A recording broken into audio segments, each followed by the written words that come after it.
Մեծ Հայքն ապրում էր իր կյանքով։ Առավոտյան շուկաներում աղմուկ էր, երեկոյան քաղաքներում լապտերների լույս ներքո եռում էր կյանքը։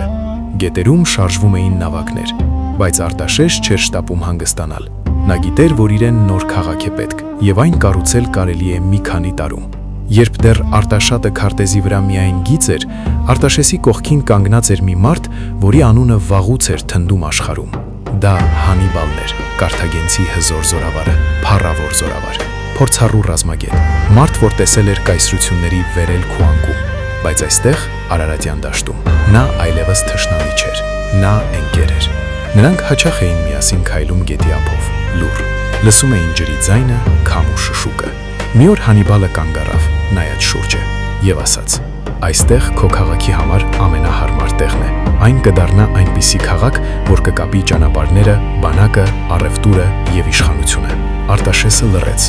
Նա նայեց նույն հողին, բայց արդեն ուրիշ աչքով, եւ հասկացավ. երկու գետերի, Մեծամոյի եւ Երասխի միախառնման տեղում իր քաղաքը կունենա ստրատեգիական մեծ առավելություն։ Այդպես ընկերության եւ փորձի միավորումից ծնվեց ապագա մայրաքաղաքը՝ Արտաշատը։